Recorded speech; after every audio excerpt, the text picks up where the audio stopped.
Bonjour, bienvenue dans cette capsule du jeudi de l'Ascension 2020.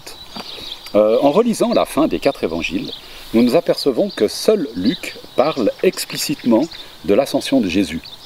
Par voie de conséquence, si nous regardons que Luc a écrit l'évangile et le livre des Actes, nous retrouvons dans ce même livre comme un tuilage avec l'évangile. On retrouve le même récit à la fin de l'évangile et au début du livre des Actes.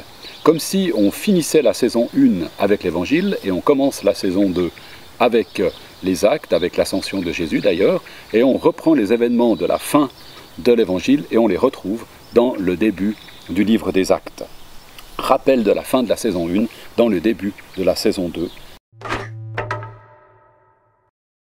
L'évangile de Luc se termine sur une scène qui montre Jésus et tous ses disciples réunis autour d'un autre repas, où tout le monde était curieux de voir son corps ressuscité.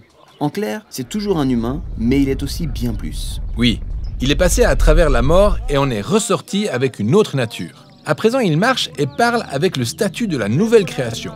Ensuite, Jésus leur révèle qu'il va les investir de la même puissance divine qu'il l'a ressuscité, pour les rendre capables d'aller annoncer la bonne nouvelle du royaume de Dieu à d'autres. Après ça, Luc nous raconte que Jésus a été élevé au ciel. Plutôt cool comme conclusion, mais pourquoi disparaître vers le ciel? L'Ancien Testament mentionne que le trône de Dieu se trouve dans les cieux. Ils sont au-dessus de tout.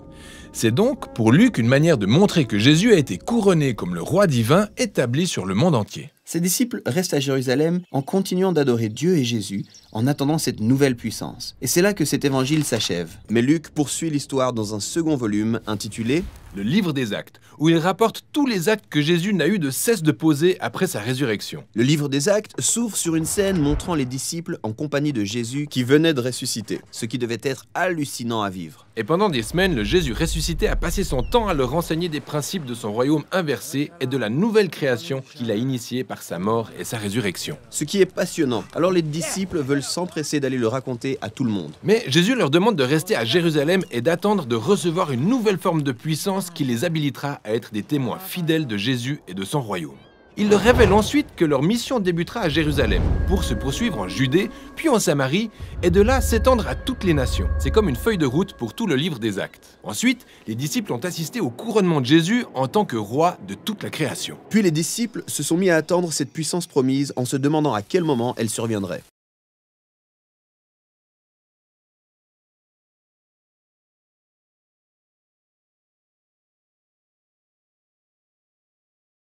Le retour de Jésus auprès du Père marque le complet de retour de Jésus dans sa gloire. Il a porté tout ce qui séparait l'humanité de la relation avec ce Père qui nous aime et qui nous tend les bras. Il a porté tout ça à la croix. Il est mort, il est ressuscité. Et maintenant, par son ascension auprès du Père, il est de nouveau dans sa gloire qu'il avait quittée en venant sur cette terre. Et puis il n'arrête pas là. Il nous prépare une place, il nous dit. Il intercède dans la présence du Père, il intercède pour chacun d'entre nous. Et on pourrait penser à un happy end. Le héros s'en tire, tout le monde le croyait mort, et il était mort, mais non, le voilà vivant, et même roi dans sa gloire. Tableau idyllique, presque romantique de Christ dans la gloire du ciel, mission accomplie. Et c'est vrai, mission accomplie pour Jésus. Il a fait connaître son Père céleste comme jamais auparavant on ne l'avait connu. Il a établi le royaume de Dieu sur la terre, commencé une œuvre. Il a formé ses disciples qui allaient prendre la relève.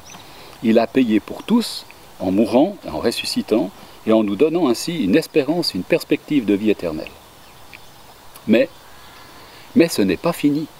Et je dirais même que c'est là que tout commence en fait. L'absence de Jésus, son départ pour la gloire céleste, ça marque le début de la mission de l'Église. Mission que nous découvrons tout au long du livre des Actes. Mission qui nous est rappelée à la fin de l'évangile de Matthieu, ou de Marc, ou encore de Jean. On voit vraiment dans quelle perspective Jésus inscrit ses disciples, son Église. Notre mission a débuté lors du départ de Jésus-Christ. Son absence marque le début de notre présence, la présence, je dirais, de l'Église. Église corps de Christ, dans sa diversité d'organes bien articulés les uns aux autres par le moyen de l'Esprit Saint. Jésus étant la tête de ce corps, le chef de l'Église, le modèle, celui qui fait que l'Église est vivante aujourd'hui. Et notre mission, en tant qu'Église, c'est d'être, de suivre, de cheminer avec Jésus le Christ, avec son Esprit, dans notre quotidien, avec comme mission d'être Christ dans le monde, d'être porteur d'espérance, de réconciliation, de joie, de paix. Là où nous nous trouvons, j'allais dire ici et maintenant, en fait. Pas dans le futur, pas dans le passé, mais maintenant, là où on se trouve. Et pour ça, il n'y a pas besoin d'avoir un diplôme en théologie ou je sais quel cursus qui nous permettrait ou qui nous autoriserait à devenir disciples de Jésus. J'aime voir avec quelle simplicité les premiers disciples se sont mis au travail. Jésus est venu vers eux, il leur a dit « Viens, suis-moi ». Et ils sont partis et ils ont fait 3 ans avec Jésus. Si vous relisez la fin de l'évangile de Jean, il y a un magnifique dialogue entre Pierre et Jésus. Et qu'est-ce que Jésus dit à Pierre? Il lui dit « Viens, suis-moi ». Voyez, après ces 3 ans qu'il a été avec lui, il lui dit « Viens et suis-moi ». Et c'est aujourd'hui ce que nous dit Jésus aussi. Toi, viens et suis-moi. Toi, inscris-toi dans la même ligne que moi. Jésus donc. Deviens toujours plus comme moi, comme Jésus.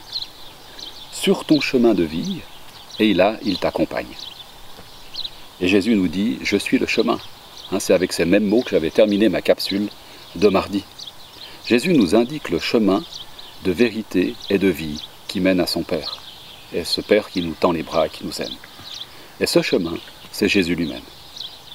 Il est avec toi tous les jours, comme il le promet à la fin de l'évangile selon Matthieu. Et puis, en même temps, il est absent, parce qu'avec l'ascension, il disparaît. Pour l'ascension, qu'est-ce que ça change? Ça change tout. Avant son départ, les disciples avaient obéi à l'invitation de Jésus, « Viens et suis-moi ». Ils ont passé 3 ans avec lui, et tout à coup, Jésus disparaît. Et là, c'est à eux de jouer. Plus possible de se cacher derrière Jésus, en fait. C'est eux en première ligne. Eux devant, mais pas seuls. C'est assez compliqué, en fait.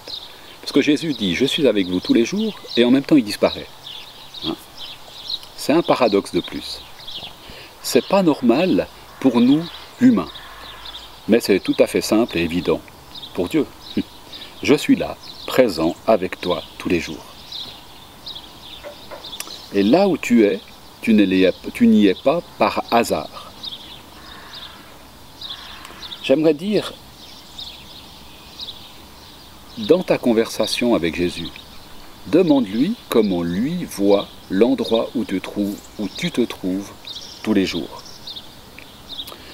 Commence, j'allais dire, à regarder ce lieu avec les yeux de Dieu.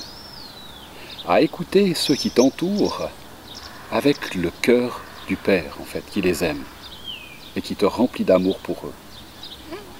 Laisse-toi, je dirais, remplir de la compassion de Jésus pour ceux qui t'entourent. Peut-être bien que ce lieu où tu te trouves tous les jours, c'est le lieu de ta mission. Moi, je vais te laisser maintenant avec cette épineuse question. Jésus te promet d'être avec toi tous les jours. Alors, j'aimerais dire, est-ce que je peux te laisser voir cela directement avec Jésus, entre toi et lui? Régler cette question ensemble. J'aimerais te dire de passer une belle journée, de profiter de ce magnifique temps qu'on a aujourd'hui, d'être dans sa paix et dans sa joie. Et je te souhaite une belle fin de journée. Je te dis à tout bientôt.